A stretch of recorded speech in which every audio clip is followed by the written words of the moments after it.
Jeffrey Winthrop and I were sitting in the register office to get our marriage certificate, when he was called away by a phone call. He left me with just one sentence. "Something urgent has come up. Let's reschedule getting the certificate." He hurried away, leaving me alone in the marriage registration office surrounded by couples. All because his childhood sweetheart had fallen down the stairs and sprained her ankle. A little while later, he sent another message. "Vicky's problem is a bit serious. I need to stay with her. Let's postpone tomorrow's wedding ceremony." This wasn't the first time Jeffrey had abandoned me in favor of Vicky Payne. This time, I didn't react as I had in the past, getting jealous, sulking, and then compromising. The staff member looked at me sympathetically and asked, "Miss, would you still like to proceed?" I took out my phone and sent a text to the man who owed me a promise. "Yes, I would." Ding! Webnovel reminds you to click the subscribe button in the bottom right corner to read the complete novel. I sat on the waiting chairs in the register office lobby, staring at the reply on my phone. "Wait for me, I'll be there in 20 minutes. Just as I was lost in thought, my mom called. "Claudia, have you and Jeffrey gotten your marriage certificate? Come to the Marine Hotel, both our families are having dinner together." Hearing my mom's words, I remained surprisingly calm. "Mom, we didn't get the certificate.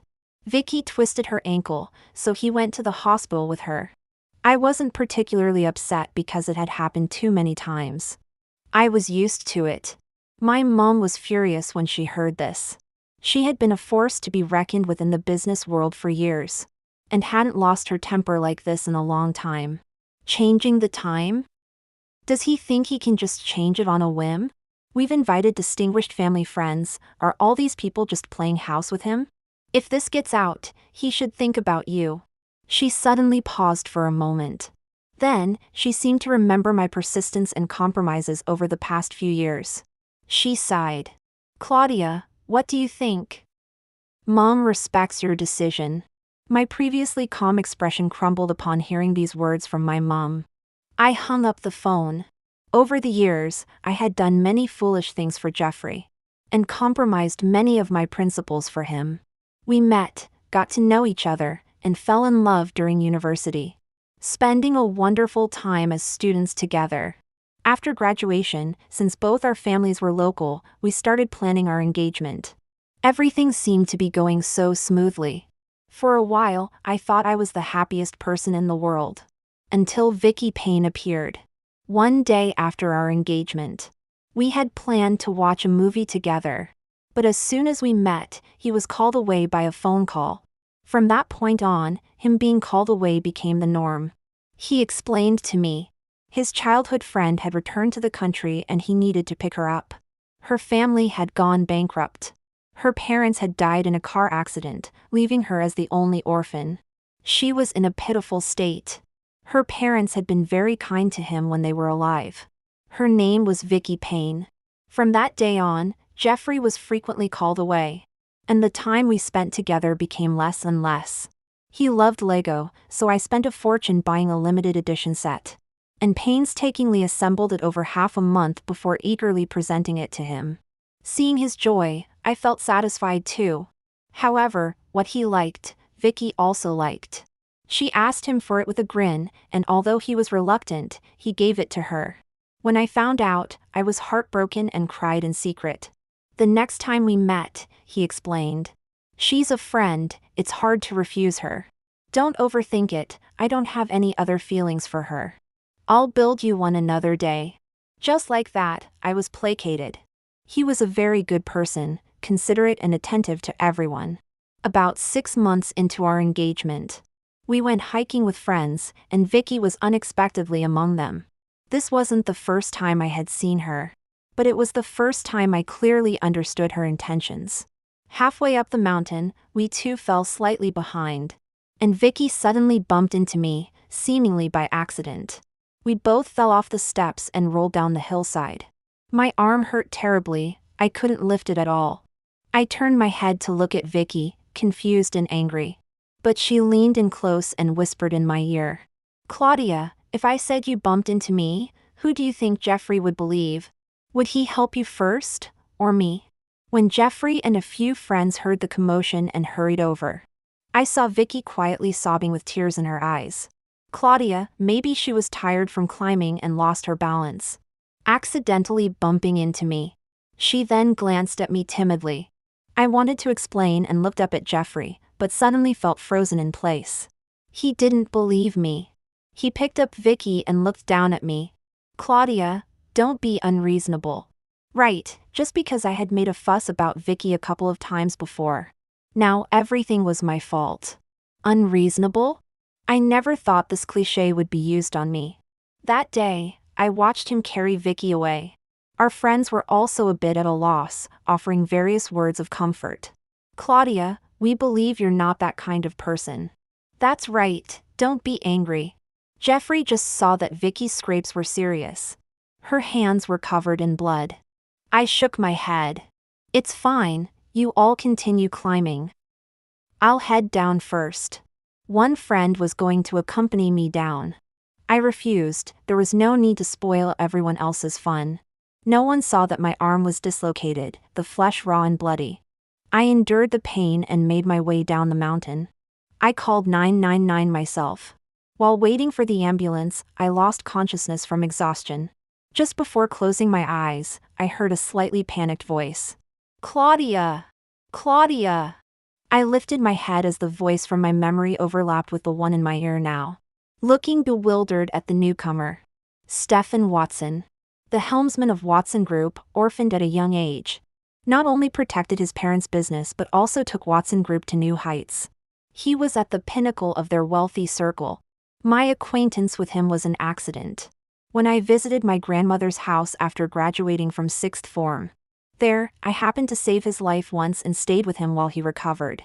When he left, he gave me his contact information and promised to grant me one unconditional request within his power in the future.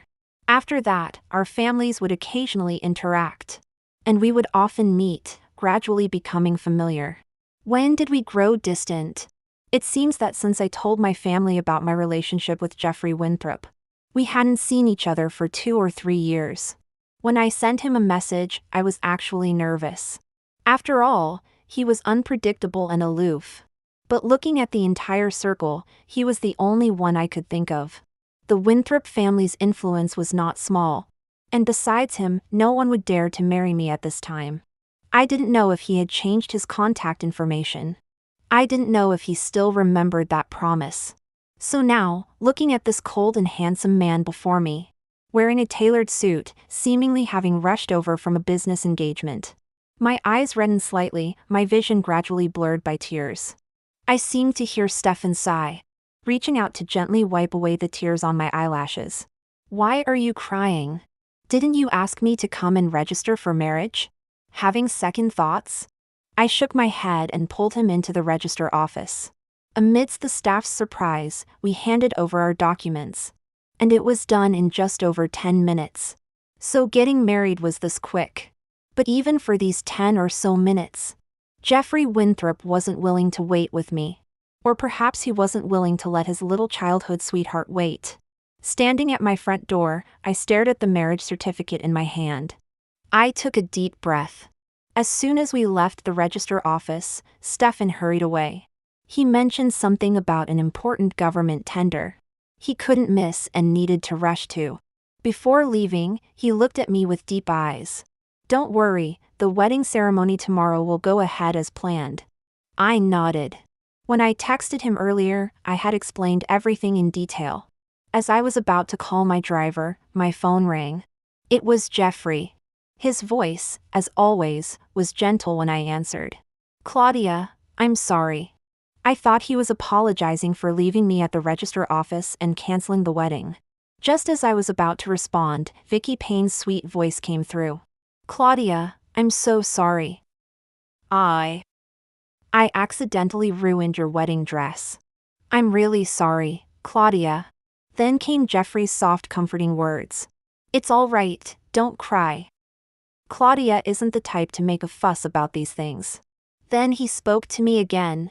Claudia, since tomorrow's wedding is cancelled anyway, I'll take you to choose an even better dress another day. I didn't want to say anything more. I felt exhausted and drained. I didn't ask why they weren't at the hospital, but instead in the new house where my wedding dress was kept.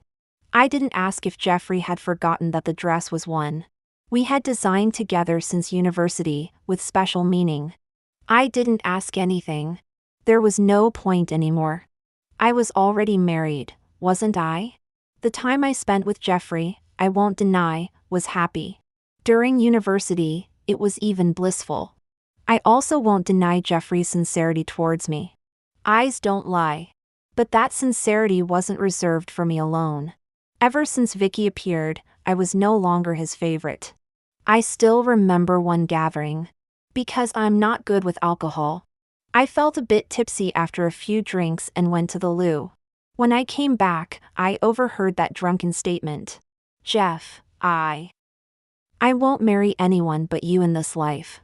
The room fell silent for a moment after those words. Everyone knew Jeffrey was engaged. A friend tried to change the subject with a joke. But I stood at the doorway, holding my breath, waiting for Jeffrey's response. What I got was a gentle reminder. I'll go get some hangover soup. Vicky's going to have a headache later. Look after her, will you? I can't describe how I felt at that moment. Disappointed? Or something else? It doesn't matter now. I grew up pampered too. And the biggest heartaches and disappointments in my life all came from Jeffrey. I compromised and gave in for so long. Looking back, I must have been obsessed. A love that's not exclusively for me. A love that's not uniquely favoring me. I don't want it anymore. It's fine.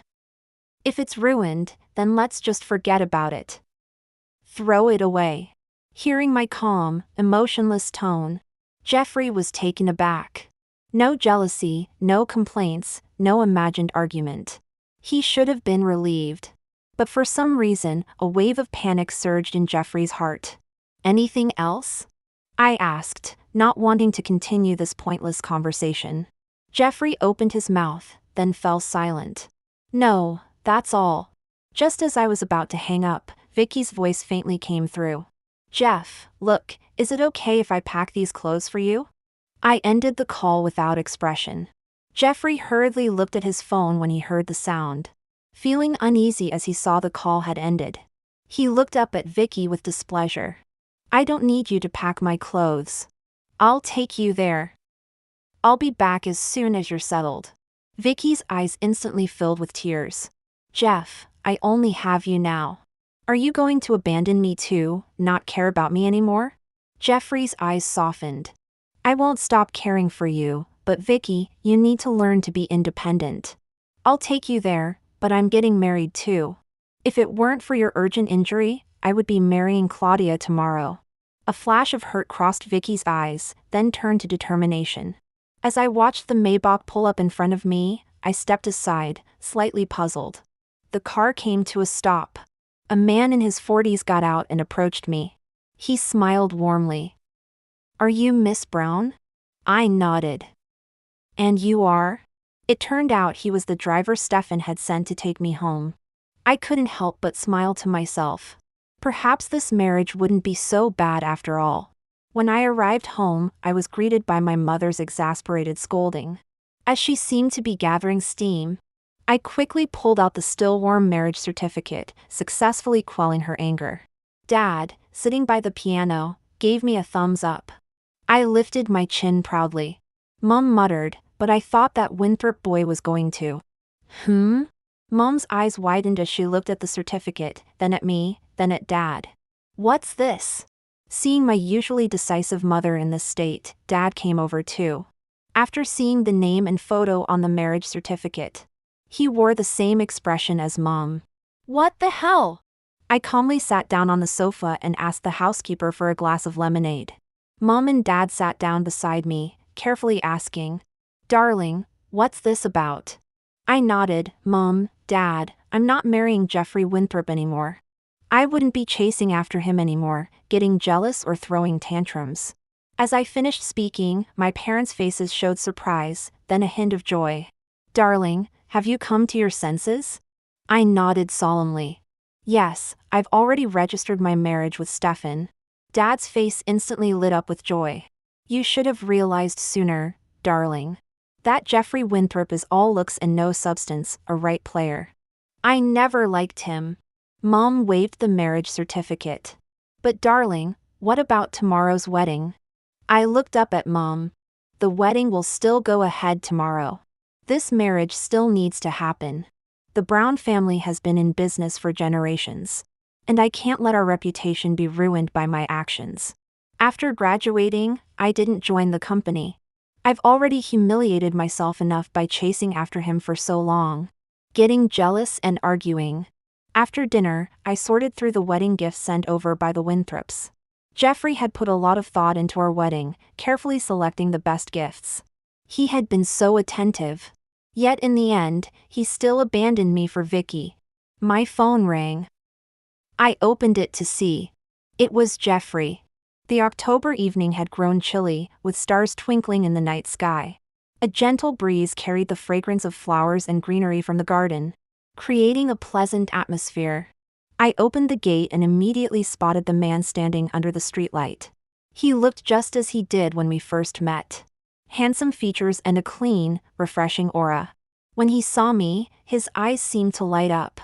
He was truly captivating. I couldn't help but marvel inwardly at the man I had fancied for years. "Claudia, have you eaten?" he asked. I nodded. "Did you come here for something?" Jeffrey glanced at my expression. "Claudia, I'm sorry about today. I failed to keep our appointment." I replied coolly, "It's all right. I'm used to it." After Claudia had hung up the phone, Jeffrey began to feel uneasy. All afternoon, he felt as if he had lost something. So he wanted to see her before flying to North America. Now, looking at Claudia's calm demeanor, he couldn't tell if everything was fine or not. After a moment's thought, Jeffrey said to me, "Claudia, are you angry? Are you upset that I left you alone at the register office and postponed our wedding?" You see? He knew I would be angry, but he did it anyway. Why? Probably because I'm pathetic. Every time he abandons me for his dear Vicky, I get angry and make a fuss. But I always forgive him because I like him so much. Jeffrey knows how much I like him. So, the favored one takes advantage. But he's always stingy with showing that favor to me. Seeing my increasingly cold expression, Jeffrey assumed I was angry, which actually made him feel relieved. A hint of secret joy flashed in his eyes, thinking that if I was just angry, he could explain and coax me, and everything would be fine. Jeffrey ruffled my hair, withdrawing his hand before I could dodge. "Claudia, Vicky's ankle injury is serious. She needs treatment from a specialist in North America. It's urgent. The surgery must be done within 48 hours, or there could be lasting effects. That's why I need to accompany her." I couldn't hide the mockery in my eyes. What, are there no other people in the world? Are assistants and caregivers all dead? Does it have to be you? Can you just disregard our family's wedding plans? Jeffrey's eyes showed disapproval. "Claudia, you're the only one in my heart. Don't make a fuss. I just see her as a sister.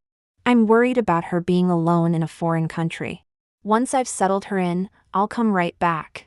Claudia, when I return, I promise to give you an even grander wedding." I wanted to ask him if he knew what changing our wedding date for Vicky's sake would do to me. But before I could voice my thoughts, his phone rang.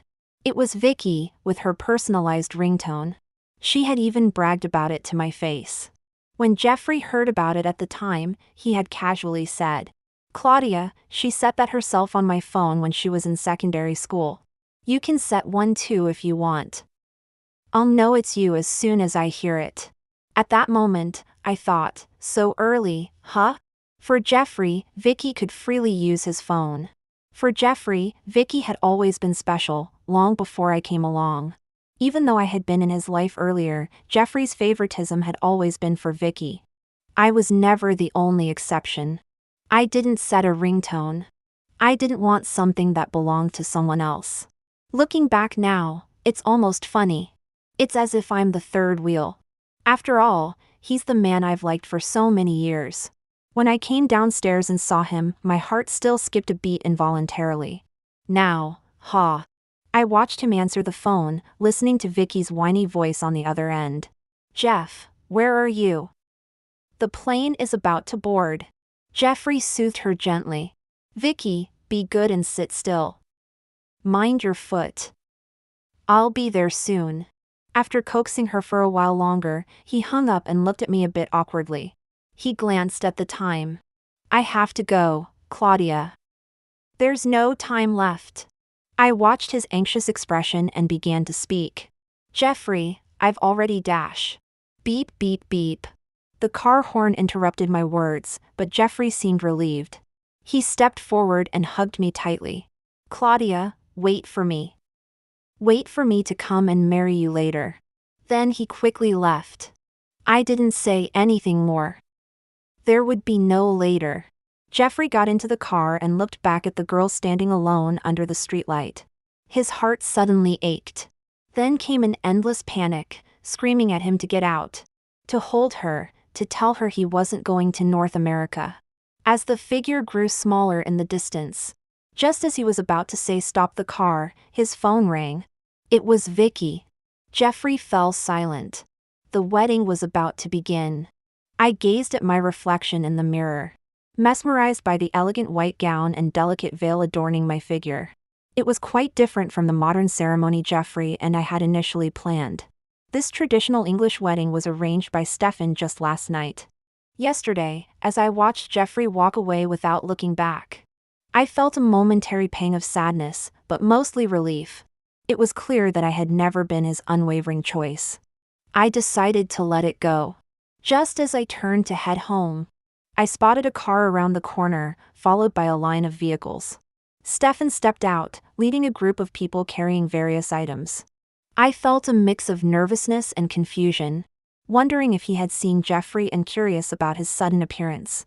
"Why are you standing outside?" his deep, magnetic voice inquired. Assuming he hadn't witnessed anything, I smiled and replied, "Just getting some fresh air." "What brings you here?" When Stefan mentioned he was here to deliver the wedding gifts, I was momentarily taken aback. Then I heard my mother's voice. "Stefan's here. Darling, why are you just standing there? Bring Stefan inside." Still bewildered, I let him in. Sitting on the sofa, I watched Stefan engage in pleasant conversation with my parents, feeling as though I had stepped into some alternate reality. The commotion outside brought me back to the present. It was almost time. As I slowly made my way to the door, I overheard snippets of gossip. "Everyone in our circle knows Vicky fancies Jeffrey. This whole situation is clearly her attempt to prevent him from marrying Claudia. I heard Jeffrey followed Vicky to North America. He got so worried over a minor injury. She must be the apple of his eye. The groom's gone, and they're saying the wedding's postponed. Looks more like they want to call it off. Poor Claudia, dating for years only to be outshone by someone's dramatic return. Claudia used to be the belle of our circle, so proud and aloof. How the tables have turned. Her reputation's in tatters now. How will she ever find a husband?" I received a call from the Winthrops yesterday saying the wedding was cancelled. But then the Browns rang to say it was still on. Can't make heads or tails of it. Are these families about to feud? Same here. I've kept this day free for ages, might as well see how it unfolds. Listening to their words, I found myself agreeing. The audience always sees things clearly. As for me, Jeffrey wouldn't care about any of this. He'd never know how humiliating it was for me in our social circle to have our wedding postponed for Vicky's sake. It was time. As I emerged, I came face to face with the gossipers, who hadn't realized they were near the bridal suite. Embarrassed, they mumbled, "Congratulations on your wedding." I smiled and softly replied, "Thank you. I truly meant it.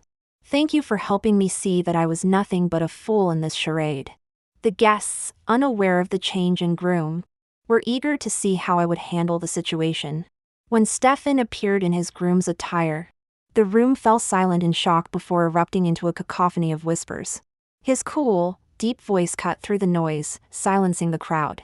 Today, the couple getting married has always been Stefan Watson and Claudia Brown. Is that clear to everyone? The guests hurriedly agreed, and congratulatory words filled the air. The ceremony proceeded smoothly. This date, October 20th, was originally chosen by Jeffrey and me. I had thought it would be our happiest day. But Jeffrey, today, I got married, and you weren't the groom. I glanced at Stefan beside me. He too was a fine match. After the ceremony, I changed into my reception dress. The evening was a whirlwind of activity. My feet ached from all the walking, and though I hadn't drunk much, I felt slightly tipsy.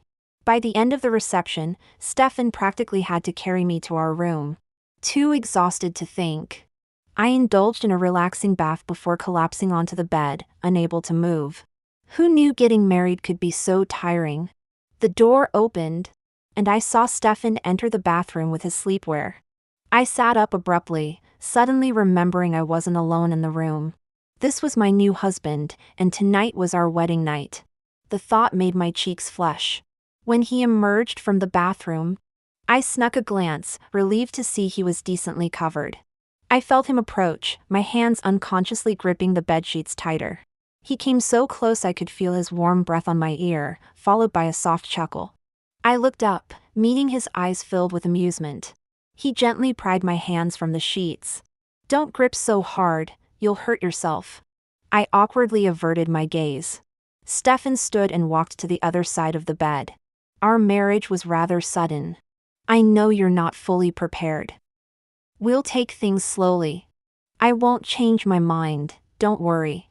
I nodded, aware that he knew about my history with Jeffrey and the insecurities it had left me with. Unexpectedly, I felt a wave of emotion wash over me. Marrying him so hastily, I don't know if I would regret it in the future. But for now, I felt only one thing: safe. Sharing a bed with a man I barely knew in an unfamiliar place. I thought I'd have trouble sleeping. Surprisingly, I fell asleep quite quickly. The next morning when I woke up, I drowsily nuzzled against what I thought was my pillow. The feeling was off. As my senses returned, I quietly let go and glanced up, only to see a pair of clear, deep eyes looking at me with a hint of amusement. My cheeks instantly flushed red, and I hurriedly sat up. I'm sorry, I'm a restless sleeper." Stefan raised his hand and gently ruffled my hair. "It's all right, no need to apologize. We're married after all." After we finished freshening up, Stefan glanced at me. "Shall we go and have a look at our marital home?" I didn't think much of it and followed along. As it turned out, I was in for a big surprise. Our marital home was right next door to my parents' house. I was overjoyed, darting around the ground floor, wanting to see every corner. Stefan stood by the sofa, watching me with a smile.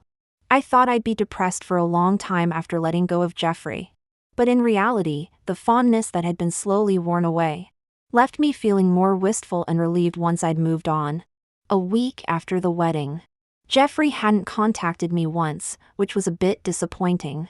He must be so focused on taking care of his childhood sweetheart. If I hadn't married Stefan, this week would have been unbearable. I daren't imagine how vicious the gossip outside would have been. "Jeffrey, I won't be waiting for you anymore." However, this slight disappointment didn't affect my mood. I smiled with acceptance as I watched Stefan walking towards me. I now have someone to cherish, and this is my life. Stefan is very good to me. It's beyond my expectations. In my plan, he should have been neither averse to nor fond of this marriage. Rumor had it he didn't have anyone he liked, which is why I made that promise. But his kindness towards me gives me the illusion that he actually likes me. So, looking at the man working in the study. "Stefan." What is it? Did you agree to marry me to fulfill your promise, or?" I originally wanted to ask if he liked me, but I couldn't bring myself to say it. Better not to embarrass myself. I smiled self-mockingly. "It's nothing, carry on with your work. Perhaps he's just being nice to me out of respect for his wife. Better not to be presumptuous." I was about to leave when I was pulled into an embrace that smelled of a cool fragrance. I heard a sigh from above my head. "Claudia, I thought I had made it clear enough." I was stunned, unsure if it meant what I thought it did. My voice trembling slightly. What do you mean? Stefan lowered his head and looked into my eyes earnestly. Claudia, I like you. I've liked you for a long time. Since we live close to my parents. Stefan and I often have dinner at my mom's place. My dad is not only a skilled pianist but also an excellent cook. He often boasts to me that he first caught my mom's eye with his piano playing, then won her over with his cooking skills, finally capturing the heart of that once proud and aloof Rose. I listen with admiration, starry-eyed. Seeing this, Stefan leans in and whispers softly in my ear. If you like, I can cook for you too. Noticing my parents' teasing glances, I feel my face flush red to the tips of my ears. Who said I like it? I protest weakly.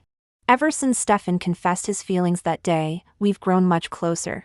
It was then that I learned he had fallen for me at first sight. Harboring feelings for me for so long. I must admit, I was secretly delighted and even bragged about it to my mom. She just rolled her eyes at me. I've known for ages. After you saved him, he started visiting our house frequently. At first, your dad and I thought it was out of gratitude. But as his visits increased, we noticed how he looked at you. When he realized we'd caught on, he came clean, saying you were still young and just starting university, not ready yet. He'd wait until you were a bit older. Your dad and I were pleased. He's local, and though there's a bit of an age gap, 6 years isn't too bad. If you married him, you'd be the lady of the house, with no worries about in-laws or relatives. But then, just as we were appreciating his thoughtfulness, you announced in your second year that you were dating that Winthrop boy. Your dad and I were both angry and embarrassed.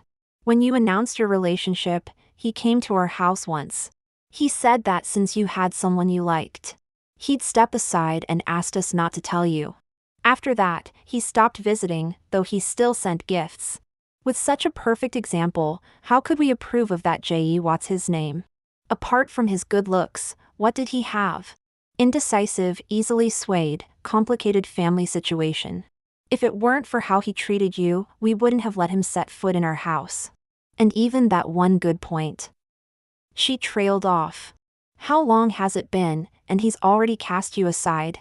We've tried to talk sense into you so many times. But it's like you're under a spell, not listening. The wedding, postponed just like that, and all for his little childhood friend.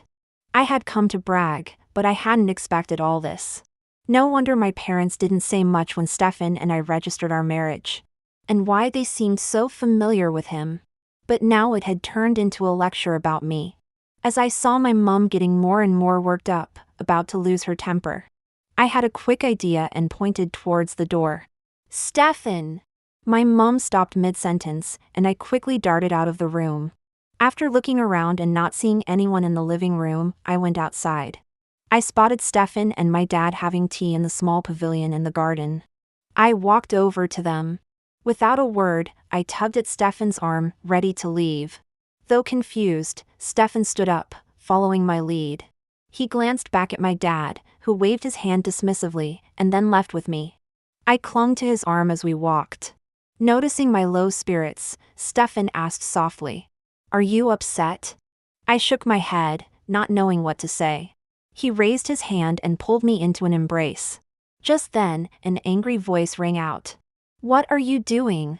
I turned my head to see Jeffrey returning, looking travel-worn. He was staring intently at Stefan's hand holding mine. I remained silent, noticing the bloodshot eyes and Vicky standing delicately behind him. I buried my face in Stefan's embrace, not wanting to look anymore. Stefan held me close and glanced at the pair with a hint of mockery in his eyes. "What I do is none of Mr. Winthrop's business, is it?" Jeffrey stepped forward, trying to grab my hand and pull me away. But Stefan turned, avoiding him, and then released his hold on me. Jeffrey's hands were shaking as he quickly moved to stand in front of me. "Claudia, don't be afraid." "I'm here," he said, struggling to keep his voice steady. "Claudia is my fiancée." "Mr. Watson, shouldn't you explain why you're embracing my fiancée like this?" Looking at the man shielding me behind him, I felt a mix of emotions. For over a year, whenever we argued about Vicky, he would shield her in the same way and say to me, "Claudia, don't make a fuss. Claudia, apologize quickly. Claudia, you shouldn't have. He had never firmly stood by my side. Stefan's eyes narrowed slightly, his gaze becoming sharp. Mr. Winthrop, you're asking me for an explanation? Shouldn't you first explain why? After repeatedly asking people to look after your childhood friend at various events, you called off the wedding on the eve of your big day, leaving your fiancé in the lurch, and took your friend to North America? And now you've brought her back, what for? Jeffrey stiffened, turned to look at me, and took my hand. Claudia, it's not like that. There's a reason. I can explain. Stefan interrupted, breaking Jeffrey's hold on my hand. Mr. Winthrop, please show some restraint. Don't be so touchy-feely with my wife. Jeffrey's eyes widened, looking at him in disbelief. Your wife? Impossible. Claudia is my fiancée. We were about to get married. His voice suddenly became hoarse. He looked at me, his bloodshot eyes fixed on me unwaveringly with hope. His lips tightly pressed, waiting for my denial. However, his hopes were not realized. I walked over to Stefan and stood beside him. I've already married him. I am indeed his wife. Hearing my words, Jeffrey stood frozen for a long moment without saying a word. He swayed slightly and was steadied by Vicky. Claudia moved on so quickly, she said softly, adding fuel to the fire. I couldn't care less, not even bothering to look at her. Stefan shot her a glance, and Vicky immediately shut her mouth. Jeffrey pushed away her supporting hand, quickly putting things together. The veins on his forehead became visible. So, the wedding wasn't cancelled? Just, the groom was changed? Claudia! How dare you? Marrying someone else at our wedding? Looking at the man trembling with anger before me, I nodded. I got married. It was our wedding while you were accompanying Vicky to North America. A week without contact. If he had contacted anyone back home, he would have known. If he had cared about my affairs at all, he wouldn't have waited until today to find out. But he didn't. He was across the ocean, taking care of his childhood friend, worrying about her, with all his heart. Jeffrey felt a sharp, tingling pain in his heart, as if a hand was clawing at it, making it bleed. How could this happen? After arriving in North America, he had lost his phone, and didn't have time to replace it due to the urgency. He used a local phone and had wanted to call Claudia, but was always interrupted by various matters. He had thought Claudia would be very angry. So he had already decided that once Vicky's foot was healed, he would return and give Claudia an even grander wedding. He knew he had wronged Claudia this time and was determined to treat her better in the future. He would no longer take care of Vicky. He had done enough for her. He would give her a sum of money, which should be enough to repay her parents for their past kindness to him. Claudia loved him so much, he couldn't make her wait any longer. But now, the sudden shock, combined with jet lag from his hasty return, caused him to faint right there. The Winthrop family driver, who must have been waiting nearby, rushed over upon seeing this. Together with Vicky, they supported Jeffrey to the car. Without looking back, I held Stefan's hand and walked towards home. Claudia. This is the first time you've taken my hand on your own. Hearing his magnetic voice filled with a smile, I bit my lip with reddened ears and said, What? Am I not allowed to? His smile grew even more affectionate as he said, Of course you are. Only you are allowed. Back home, I asked him about what my mother had told me. Stefan nodded. At that time, I was thinking, I've been hanging around you for almost a year, and you still haven't fallen for me. It seems I'm really not to your liking. I quickly shook my head. It's not that. I just didn't dare to have any improper thoughts about you then. I thought you were a big shot and wouldn't like someone like me. Stefan smiled. Not disliking him was good enough, they would take it slow from here. That day, I also learned a secret. The person who saved me at the foot of the mountain when Jeffrey and Vicky went hiking. It was Stefan. Doing good deeds without leaving his name, indeed. Later, I heard from a friend that Jeffrey had been hospitalized with a fever. I thought I wouldn't see him again for a while. until the housekeeper told me someone had been standing outside for a long time, saying he wanted to see me. I nodded, knowing we needed to clear things up. Please show him in. Seeing Jeffrey's flushed cheeks, I knew he had come despite his fever. I gestured for him to sit down. Is there something you want to say? Jeffrey licked his dry, fever-chapped lips. Claudia, please let me explain. I don't have feelings for Vicky. I only look after her because her parents were kind to me when they were alive. Now that she's on her own, I just see her as a sister. It's you I care for, it's always been you. I sighed and poured him a glass of water. Jeffrey, actions speak louder than words. You were the one who called off our engagement. You made me face all the gossip and pointing fingers. You flew to North America with Vicky. When you saw Vicky and me arguing, you scolded me without knowing the facts and made me apologize. You left me behind when we went hiking because you didn't believe me about Vicky. And now you come here so openly. Have you considered my position? If Stefan were less understanding, you could make my life very difficult. Do you realize that? Jeffrey stiffened. I'm sorry, I just wanted to see you. Then he spoke again. He's not good for you. Why don't you get a divorce? Yes, divorce him and marry me instead. We can be together again, Claudia. I thought Jeffrey's fever must have addled his brain. What are you thinking? I'm very happy now, I'm not getting divorced. Jeffrey mumbled, if I hadn't left, you would have been my wife. Mine. I stood up. Marriage isn't a game, Jeffrey. You should go now. Let's leave things as they are. He refused, his voice hoarse and bitter. So Stefan Watson is such a good man, is he? The one you married. We were together for so long, and you don't trust me, but you trust him? I looked at him and said slowly and clearly, whether I trust him or not, I certainly don't trust you anymore. Ever since Vicky came back, you never once firmly believed in me or stood by my side. Whenever there was a choice between us, I was always the one left behind. From clothes, bags and jewelry, to your time, your promises. Even the wedding dress and ceremony we designed together, and finally, you yourself. Though it was all in the past, I still felt the hurt and my eyes welled up. Do you know how many times you've ignored me and left me behind? I've even gotten used to it. So, Jeffrey, just go. Go find Vicky, or anyone else. Just don't come looking for me again. I didn't pay attention to when he left. When Stefan came home, I told him what had happened. He listened quietly without much reaction. Finally, he just said, I had expected him to ask more questions. Seeing my puzzled expression, he slowly explained. Claudia, I know your temperament. When you sent me that message about going to the register office, I knew you had already let him go and wouldn't choose him again. I was stunned, then smiled. Is that so? But Mr. Watson, you're holding your papers upside down. Stefan froze for a moment, then turned the documents the right way up with a wry smile. And we laughed together.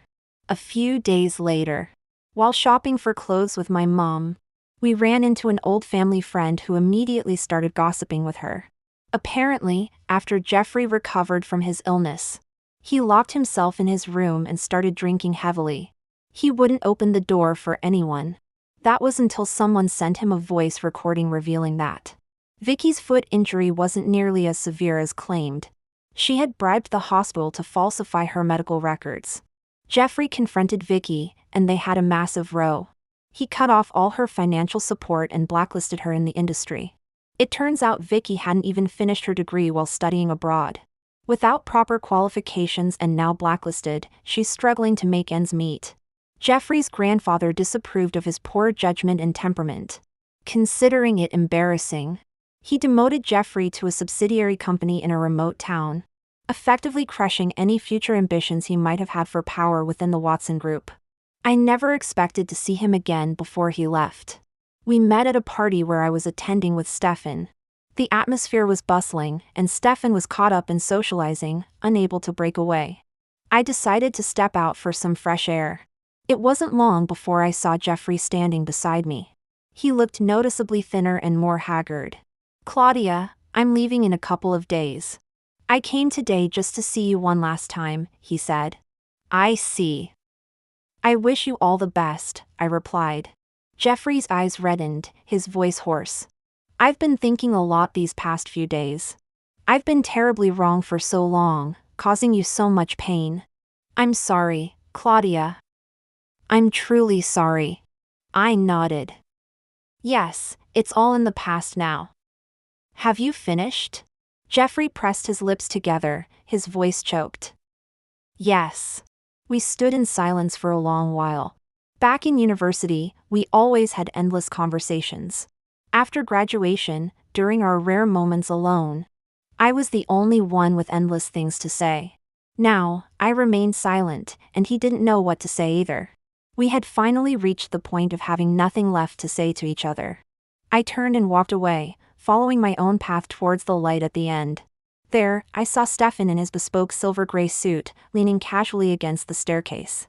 Hearing my footsteps, he looked up. His cold, indifferent gaze instantly softened with warmth. I thought to myself, I am still fortunate after all. Ring, ring. Speak, a cold voice answered. Mr. Watson, it was you who told me to come back and hook up with Jeffrey. Now I've been blacklisted and ended up like this. You can't just abandon me. I merely pointed out a clear path for you. It's your own doing that led you to this state. His tone was mocking. Watch your mouth, or else. After hanging up the phone, the man turned and embraced the sleeping woman, kissing her gently. No more, I'm sleepy. A soft voice with a hint of huskiness protested. The man's eyes filled with tender amusement as he said, All right, baby. Sleep well.